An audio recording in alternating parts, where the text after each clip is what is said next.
নমস্কার বন্ধুরা। কথাই বলে যা সিল যার নোড়া তারই ভাঙছে দাঁতের গোড়া। মূর্খ অশিক্ষিত উগ্র বাংলাদেশিরা ক্রমাগত ভারতকে যুদ্ধের হুমকি দিয়ে চলেছে। কেউ হুমকি দিচ্ছে 4 দিনে কলকাতা দখল করার, বলেছি 4 দিনের মধ্যে আমরা কলকাতা দখল করে নেব। ও কেউ হুমকি দিচ্ছে ভারত থেকে সেভেন সিস্টার আলাদা করার। আমরা চিকেন নেক কেটে সেভেন সিস্টার আলাদা করে দিব, সরকার সিদ্ধান্ত নিছে। তবে তারা ভারতের বিরুদ্ধে আজ অবধি কতটুকু যুদ্ধ শুরু করেছে তার কোনো প্রমাণ নেই।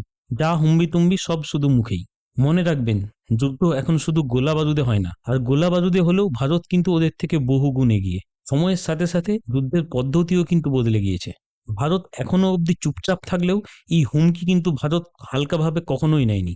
ভারতের যে অপমান বাংলাদেশ ক্রমাগত করে চলেছে তার যোগ্য জবাব দিতে শুরু করেছে ভারত, আর এমনভাবে জবাব দিচ্ছে যেটা বাংলাদেশ বুঝতেও পারছে না। বাংলাদেশের বিরুদ্ধে ভারত কোন ব্রহ্মাস্ত্র ব্যবহার করছে আপনি জানেন কি? সেই অস্ত্র কতটা ভয়ঙ্কর তা জানতে হলে শেষ অবধি ভিডিওটা দেখুন। ভারত বাংলাদেশকে জব্দ করবে, তার জন্য কিন্তু ভারত নিজের পকেট থেকে কোনো পয়সা খরচ করবে না। সেই পয়সাটাও কিন্তু ভারত বাংলাদেশ থেকেই তুলবে। কারণ জানেন তো, এখন ক্ষমতায় আছে গুজরাটের বেনিয়া, আর বেনিয়ারা কিন্তু বিশাল বড় বিজনেসম্যান হয়। ভারতের নরেন্দ্র মোদীও কিন্তু একজন গুজরাটি বেনিয়া। তিনি ব্যবসাটা ভালো বোঝেন। দেশের লস করিয়ে তিনি কাউকে টাইট দিতে যাবেন না। বাংলাদেশ তাদের সবচেয়ে বড় যে অস্ত্রে ভারতকে ধাক্কা দেওয়ার কথা বারবার বলে আসছে, এবার সেই অস্ত্র ব্যবহার করেই ভারত বাংলাদেশকে ধ্বংস করতে চলেছে। হ্যাঁ, আমি বয়কট ভারতের কথাই বলছি।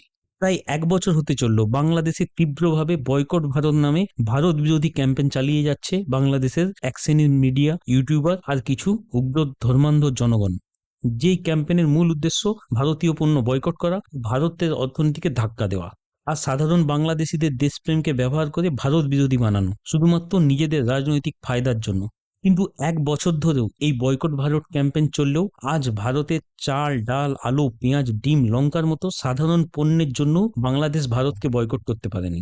আমি মেডিসিন, শিল্পের জন্য কাঁচামাল, পেট্রোপণ্যের কথা বাদই দিলাম। একদিকে ভারতের পণ্য খাচ্ছে, সেই পণ্য খেয়ে ভারতকেই হুমকি আর গালাগাল দিচ্ছে বাংলাদেশিরা। কি মনে হয় ভারত চুপচাপ বসে আছে?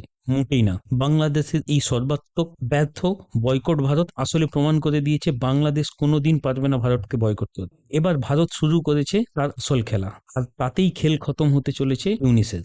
আর এই খেলাতে ভারতের সবচেয়ে বড় অস্ত্র কি জানেন? সেই বয়কট ভারত। এখানে কয়েকটা উদাহরণ দিই, তাহলে বুঝতে পারবেন। এই বছরের সেপ্টেম্বরে ভারত বাংলাদেশকে আলু দিয়েছিল 20 টাকা কেজি দরে। এবার এই ডিসেম্বরে আলু দিয়েছে 27 টাকা কেজি দরে, অর্থাৎ 30% বেশি দামে। 2 বছর বন্ধ থাকার পর এই বছরেরই অক্টোবর মাসে ভারত বাংলাদেশে চাল রপ্তানি করার অনুমোদন দেয়। বাংলাদেশে শুরু হয় চাল রপ্তানি। সেপ্টেম্বর মাসে হাসিনা সরকারের পতনের পরে প্রথম লটে পাঠানো সেই চালের দাম ছিল কেজি প্রতি 48 টাকা। এই ডিসেম্বরে পাঠানো সেই চালের দামই 54 টাকা 80 পয়সা প্রতি কেজি দরে পাঠিয়েছে, অর্থাৎ প্রায় 13% বৃদ্ধি হয়েছে দামে। ডিমেও তাই। সেপ্টেম্বরে ভারত বাংলাদেশকে ডিম দিয়েছিল 5 টাকা প্রতি পিস, আর এই ডিসেম্বরে পাঠিয়েছে 6 টাকা 20 পয়সা প্রতি পিস, অর্থাৎ 20%-এরও বেশি। এরকম সব পণ্যে ভারত প্রায় 20 থেকে 30% দাম বাড়িয়ে বাংলাদেশকে পাঠাচ্ছে, যাতে ভারত থেকে বাংলাদেশে রপ্তানির পরিমাণ যে $10 বিলিয়ন ছিল এই বছরেই সেটা বেড়ে 12 থেকে 13 বিলিয়ন ডলার হয়ে যাবে বলেই অনেকে মনে করছে। এক্সট্রা প্রায় $2 থেকে 3 বিলিয়ন। কিন্তু ভারতের পণ্য উৎপাদন আর চাহিদার কিন্তু কোনো পরিবর্তন হয়নি। তারপরেও ভারত ক্রমাগত দাম বাড়িয়ে রপ্তানি করে চলেছে, আর বাংলাদেশিরাও নিরুপায় হয়ে সেই পণ্যই আমদানি করছে। দেখুন, আপনাদের মনে হতেই পারে এই কেজিতে 4 টাকা 5 টাকা বৃদ্ধিতে কি এমন এসে যায়, কিন্তু যেখানে 4 কোটি ডিম অর্ডার হয় এবং প্রায় লক্ষ লক্ষ টন চাল, আলু রপ্তানি হয়, সেখানে প্রতি কেজিতে 4-5 টাকা হলে লক্ষ লক্ষ টনে কত হতে পারে আপনারা নিশ্চয়ই হিসাব করতেই পারছেন। আর এই 1-2 বিলিয়ন ডলারের যে কতটা গুরুত্ব আছে সেটা আশা করি এইটা থেকে বুঝতে পারবেন যে পাকিস্তান 1 বিলিয়ন 2 বিলিয়ন ডলারের জন্য সৌদি, IMF, ওয়ার্ল্ড ব্যাংক, চীনের কাছে ভিক্ষার পাত্র নিয়ে ছুটোছুটি করে। তো এই 1-2 বিলিয়ন ডলার দিয়ে ভারত কি করতে পারে সেটা আশা করি এবার বুঝতে পারবেন। কি মনে হয় ভারত কেন দাম বাড়িয়েছে? এই 2-3 বিলিয়ন যে এক্সট্রা কামাচ্ছে বাংলাদেশ থেকে, সেই টাকা ভারত কোথায় ইউজ করবে জানেন? এই পণ্য বেচে পাওয়া এক্সট্রা 2-3 বিলিয়ন ডলার ভারত দেবে আরাকান আর্মিকে। বিনিময়ে এই আরাকান আর্মি ভারতের হয়ে বাংলাদেশের পিছনে আঁচলা দেবে। এভাবেই বাংলাদেশের টাকা নিয়ে বাংলাদেশের পিছন মারার পরিকল্পনা করেছে ভারত। আর কাঠমুখ্য বাংলাদেশিগুলো ভাবছে ভারতকে দয়া করে তারা ভারতের পণ্য বেশি দাম দিয়ে কিনছে, বাঁচাচ্ছে ভারতের কৃষক আর ব্যবসায়ীদের। মহান কাজ করছে তারা। আসলে তারা ক্ষতি করছে তার নিজের দেশেরই। তারা মজা করে বলছে তারা না কিনলে ভারতের চাষি না খেয়ে মরবে, এসব বলে তারা নিজেদের সান্ত্বনা দিচ্ছে শুধু। একটা হিসেব দিই, ভারতে বিদেশি মুদ্রার সঞ্চয়ের পরিমাণ এখন $700 বিলিয়ন উপরে, আর বাংলাদেশে 2023-এ যেখানে ছিল প্রায় $44 বিলিয়ন আশেপাশে, এখন কমতে কমতে দাঁড়িয়েছে $18 বিলিয়ন। এবার বুঝতে পারছেন ভারত কিভাবে বাংলাদেশের বিরুদ্ধে যুদ্ধ শুরু করেছে।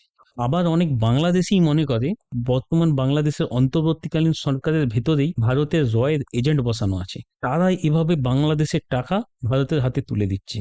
একদিকে সেই টাকা চলে যাওয়ায় বাংলাদেশ গরিব হচ্ছে, আর ভারত সেই এক্সট্রা টাকা ব্যবহার করছে বাংলাদেশকে শেষ করার জন্য। আপনারা দেখতে থাকুন কিছুদিন পরেই বাংলাদেশের কি অবস্থা হয়। একদিকে ভারতের দ্বারা কূটনৈতিকভাবে দেওয়া আন্তর্জাতিক চাপ, আরেকদিকে আরাকান আর্মির সশস্ত্র আক্রমণ, কিভাবে ঠেকাবে বাংলাদেশ। বন্ধুরা, কেমন লাগলো ভিডিওটা কমেন্ট করে অবশ্যই জানান। ভিডিওটি লাইক করুন ও শেয়ার করুন। এরকম আরও ভিডিও পেতে আমাদের চ্যানেলটি সাবস্ক্রাইব করুন।